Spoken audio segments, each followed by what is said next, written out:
Video Mindsets with Sadiq Mugisha. Thank you guys for joining us again.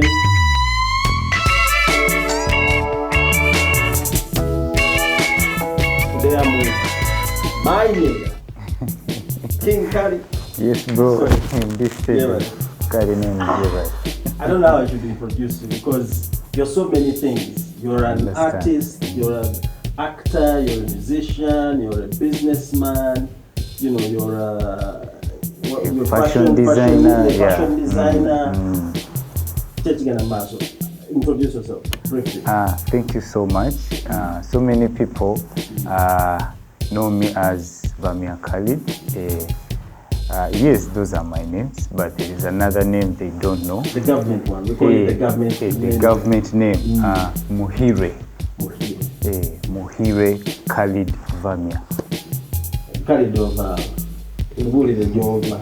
Wabuli ajana. Kumubuza wajaba obawa. Niwo tulimba itsoka. Kakati tata wange Munyankole, mama wange Muganda. Nakayima. Kati of course omuntu aba ategedde jemba nenga omanyi tukulidde wano mu kibuga, tuwangalidde mu kibuga. Tuli bantu ba wano mu kibuga. Wow. So, I mean, like you already know, Video Mindsets is really, you know, a platform where we talk to creatives. Yes. Like I said, I mean, you are a very multi-talented artist. We met when you were when you were a gaffer on a video series we were working on. That's kind of where we met, how we met. I remember. Is it the first time? I think that's how that was the first time, in my opinion. There is a time. I know that time. You know it. You didn't know me, but me I knew you. We were shooting John Black. And, okay. That's the first time. Yes. So I know you. Yes. You know, when they told me you're going to work with Sadiq, I was, man, this is a blessing. So that was the first time I looked at you and remember, you know, it's interesting because my colleague Bob, what you KHALID adjective. You know,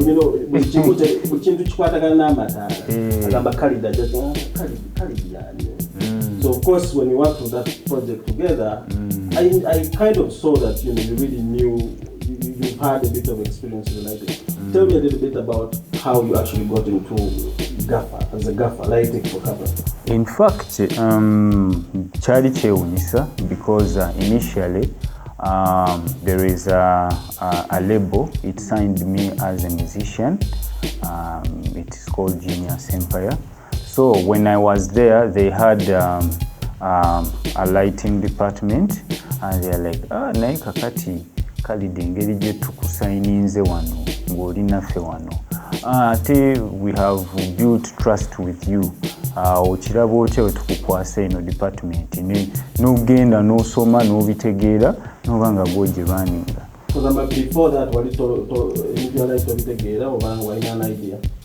Nga obeera ne idea nti obadde ku zisetsi biki n'okuba nga wagendako ku ssomero obitegeera naye nga ogamba nti amateeka ga set n'okuba nga osobola ogirwaninga n'okumanya ekyokukola obulungi.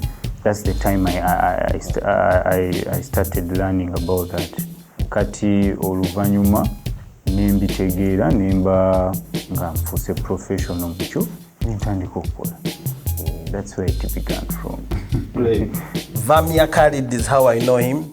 Nayenze muita King KHALID. Kubanga omuntu okubeera multi-talented is not easy, you know, in an industry like this where, you know, you have to literally be doing everything, you know. There's no, in this industry, it's kind of where you have to have an idea about everything, you know. Yes. Especially if you're coming from music videos. Like I am. Like I came from music videos and buli kimu nalina okiyiga basically. Kuba natandikira mu editing and esanga, you know. Ndi ku camera, you know, directing. So I do understand how important it is.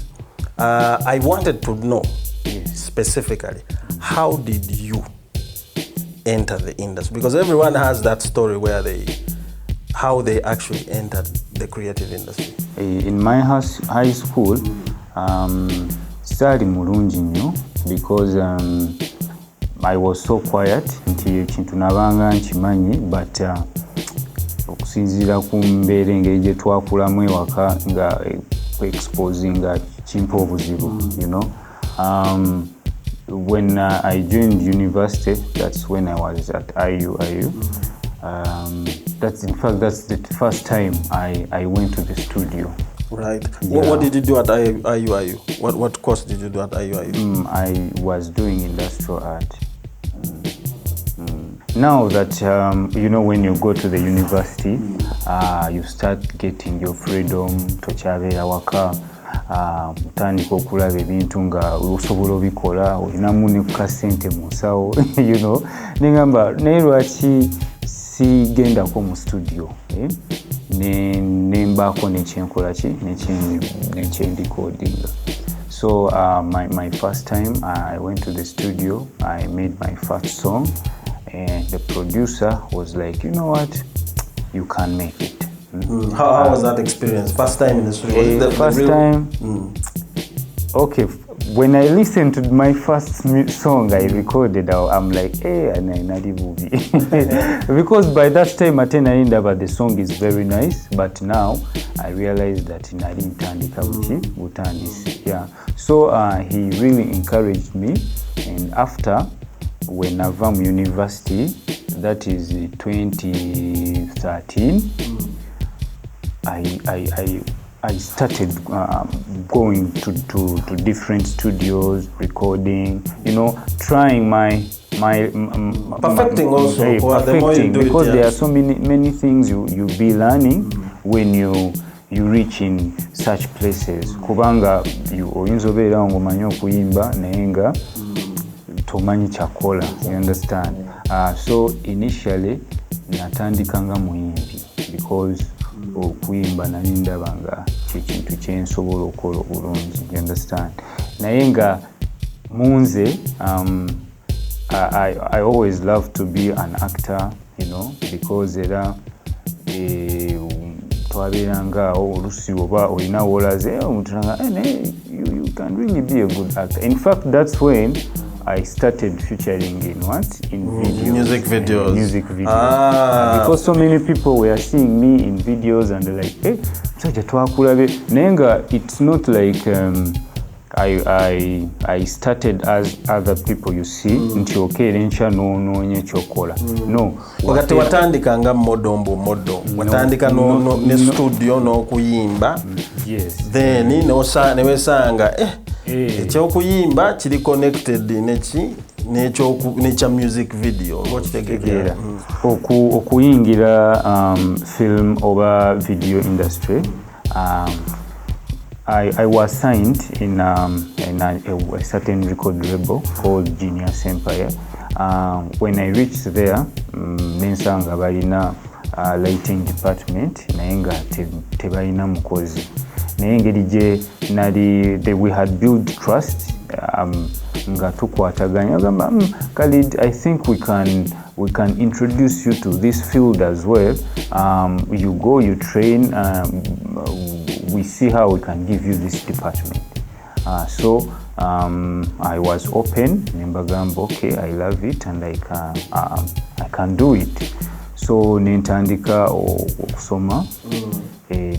Okusoma bitabo obanga experience nali nsoma ku bitabo ne ku experience. I was doing research as well practicals because banfunira omusomesa ankwasaganya. So after wenatuka okubanga ntegedde ekyokola nentandika ogenda mu field. In fact, ekyewuunyisa nti the first person I worked with was Shasha Vibes, my first video. Yeah, we were lighting as a gaffer. Yeah, as a gaffer. Yeah, and it was so faster because from then I started working with big directors, and they liked me, and in that field, in fact, I grew faster, and they realized that I'm doing better even than the music side, because I became very busy. Right. I became very busy in the field. Ate kati your department yali tekyakola nnyo, naye when I joined it, netandika okukola, in fact netandika okukola ne sente nyingi. Yeah, kati nga okimanya nti of course bali tebasobola kunzijjayo, they couldn't. So I started keeping myself in that field, and that's how I joined the music and film. Okay. Yes. Can you tell those people out there, if you can try and explain to them what a gaffer's role is? Maybe that can give us a picture. Whatever. Muntu agamba light, light ya matala genyumba oba, because lighting for film is a bit different from maybe lighting for theater, is different from home decor. What's together? Banyonyole gaffer chichako. Okay. Now, okay, abantu abasinga, they don't know who are gaffers. When they hear shooting, baba manyi camera, that's all. But nga omanyi nti camera egulawo na taala.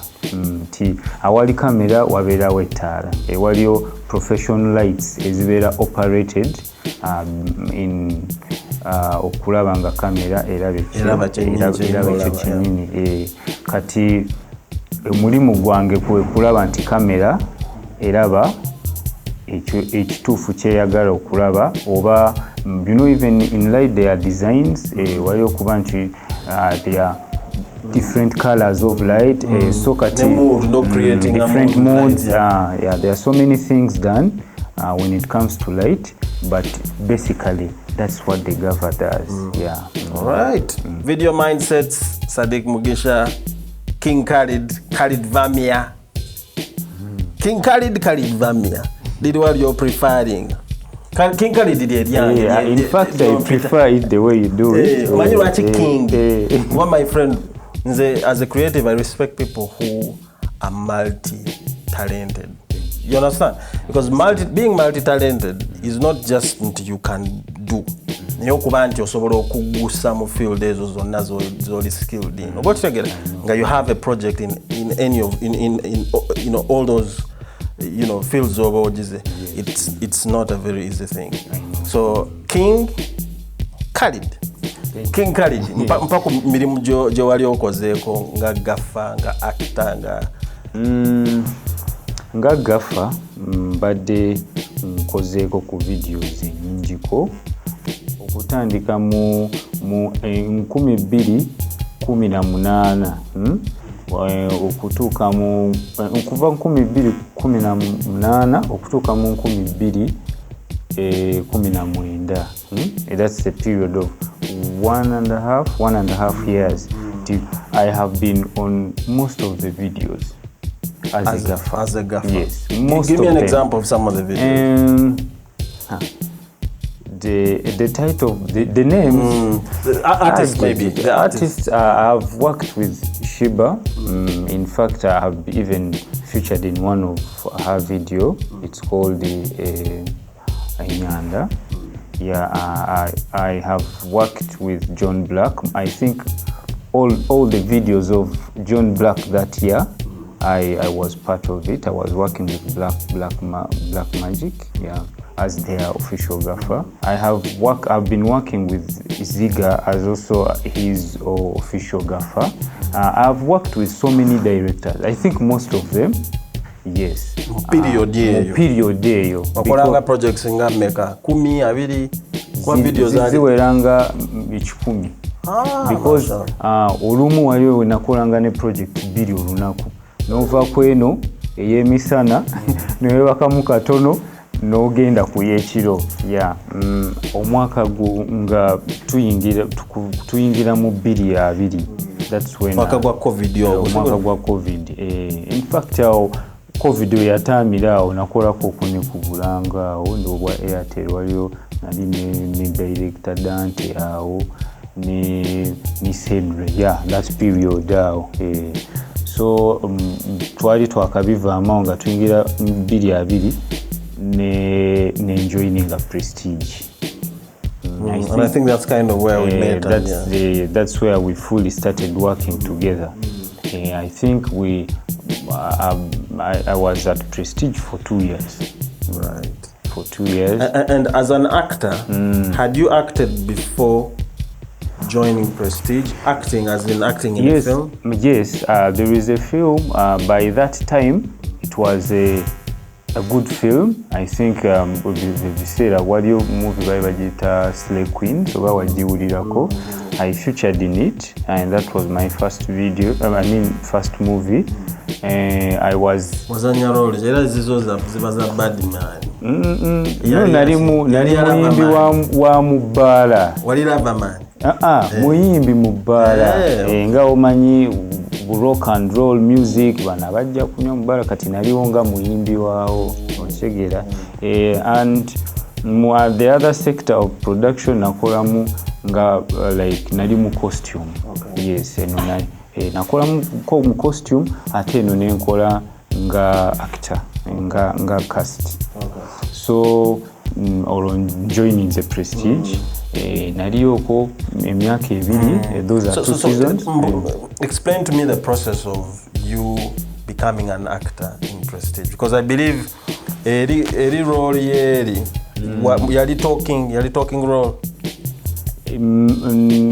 Of course, twalimu okuyimba. Nengamba kati kwa Prestige yo character yenyini bakuwera ddala character nga nambo ino developing. Awo kyo kyakula bukuzi kyali kizito yawe kuba kati mwalimu okwogera. Njagala tegeera transition y'okuba nti oli muyimbi multi-talented, you know, as an artist, a creative, olina byozinga kati n'otandika okuyingirira art endala eya acting. Transition eyo gye njagala ntegeere. Exactly. Kati ebiseera ebyo in fact tekyambeerera nnyo kyangu, because kati yes obeera ku camera kwigana n'obeera eno ne ba instructing bano ng'obalaba, naye the time I started acting in Prestige, it was not very easy for me. It's like it looked new to me. I had to learn so many things. Naye nga natuka nekikwasaganya. What kind of mindset would someone have to be able to do what you've done? Woba otunuulidde ebintu nga bino ebisinga bitandika nga wakazuulako ebimu. For example, oyinza okuba nga okizudde nti olina ebintu by'osobola okukola, naye weetaaga bitandika butandisi.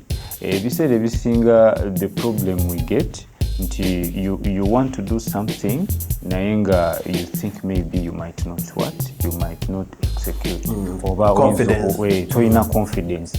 Naye kyenzudde kwegana kyenazuula mu kusooka nti when you realize nti you got something, because of course before you do something you have to okuba nga olina entandikwa ke kakantu k'osobola okuba nga wulira osobola okikola muggwe ogamba nti kino kintu nkyagadde sobola okikola, you know. So no building a confidence, no going up for that, you understand, and you give in yourself. Kubanga ebintu bino tosobola bikola tebitandika mulundi gumu. Tosobola bikola byonna mulundi gumu. Nti ekintu owezuula nti ebimu kikugwako na bugwi ne bakuyita nti jangu okola akalimu kano, ogenda okakola ng'ogenze nga mu Cuba n'okizuula nti you got something. You got something there. Era mu Cuba n'ofuuka mu n'ofuna green card. I understand what you're saying. Kuba ku Prestige wajjanga Gaffer. Yes. Along the way, I think the executive producer Nathan Magora nagamba naye gwe KHALID obisobola bino kuba yali yakulabako mu video. Nagamba naye gwe osobola. In fact kati abantu kati abandaba nagamba nti KHALID is a good actor, waki byakulira awaawo abasinga bayinza okuba bamanyi Sheikh is a professional mu kintu kino ba yakitandikako dda no embeera eyo okula nti akaseera ako kaali concentrated kaali si kawanvu nnyo ne it was concentrated enough okuyiga ebintu bingi n'ofuuka mulungi okitegeera because nali nkola n'abantu b'enjawulo abalungi bangi so okujja mu kyoyogereza you need to be confident. You need to have confidence because what kills what we can manage to do, it's the confidence. Until you have it but you're not confident enough to, because of course there are so many pressure ezijja ezikulemesa, so if you're not confident you cannot fight the pressures era you realize that ebintu bikulema okukola because of course we are in the world of competition whereby buli omu ayagala kugusa kiki kati oba tosobola kuyingira ekyo nobeera confident because abantu abasinga wakutegeera nti oli confident ku kyokola aba amanyi nti kyokola okimanyi ne bw'oba tokimanyi olina okulaga nti naye in the long run nga bw'okyayogera mbadde njagala ntegeere oba confidence nga bwe tujja identifying is very crucial. However, there is a tendency of confusing confidence with arrogance with confidence. What you get? A lot of people, when you're confident, sometimes they will say you're arrogant, and also sometimes omuntu ayinza okuba nga alowooza ali confident naye nga atali ali arrogant. Kituufu nnyo.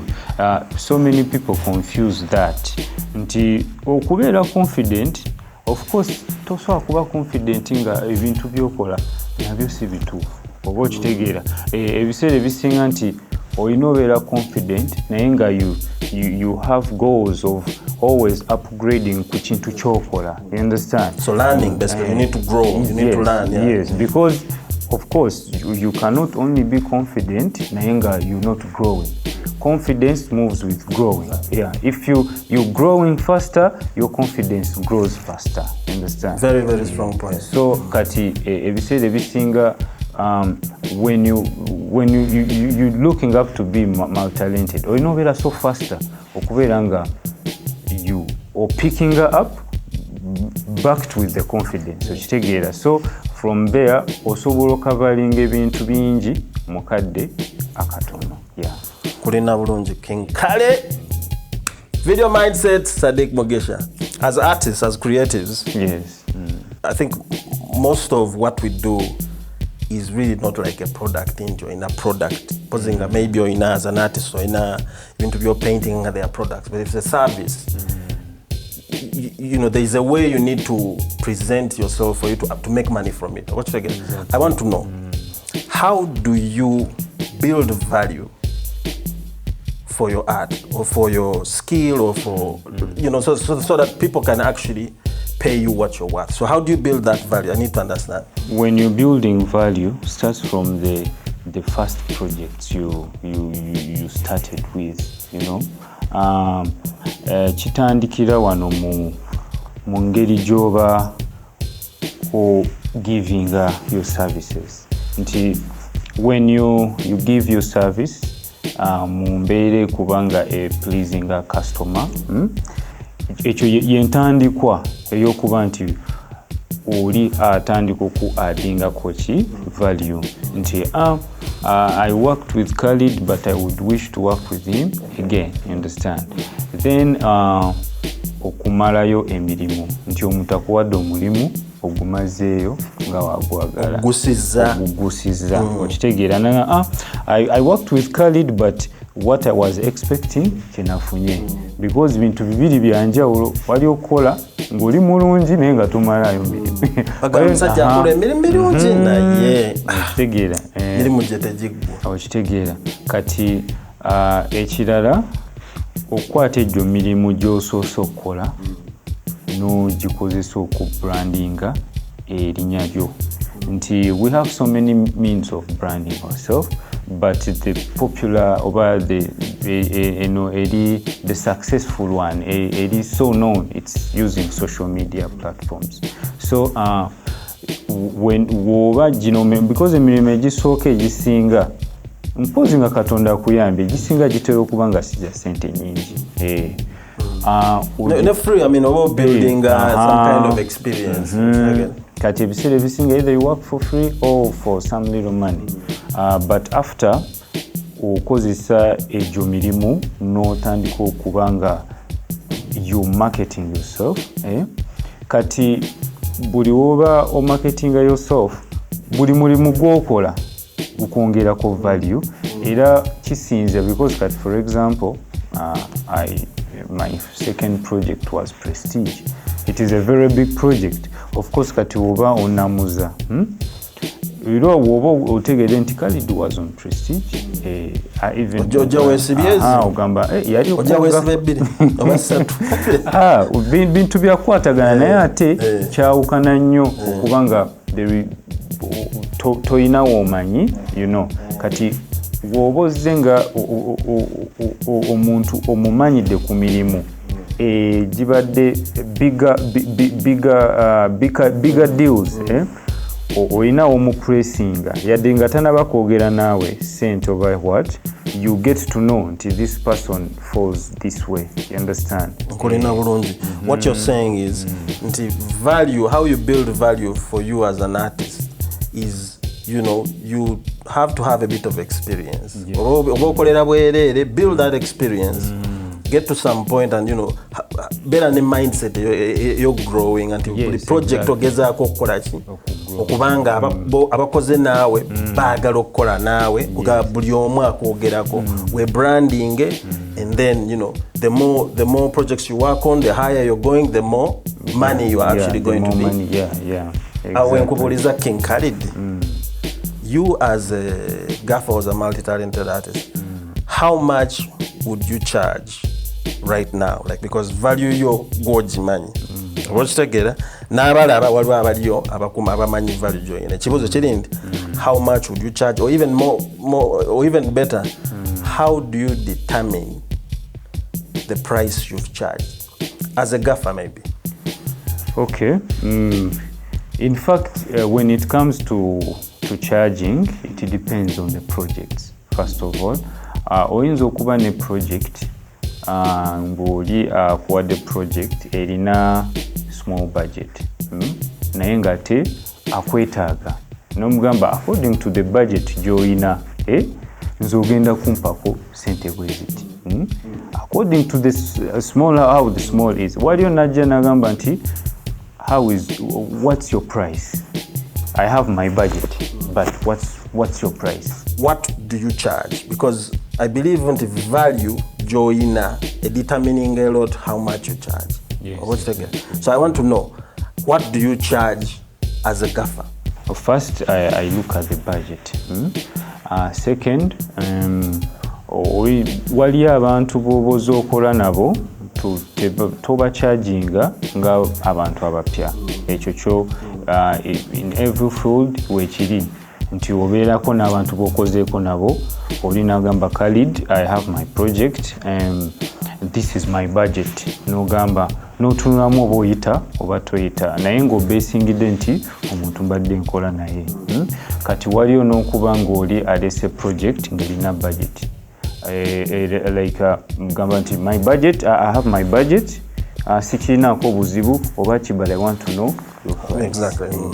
In most cases, when I'm a Gaffer, when you call me as a Gaffer on your project, I come with my own assistant. Right. And I always ask for 250,000 a day. That covers me and my assistant. Yeah. That's 250,000. Not US dollars, but Ugandan shilling. That's my price. Well, we're going to 50. I thought I'd go Ugandan shilling.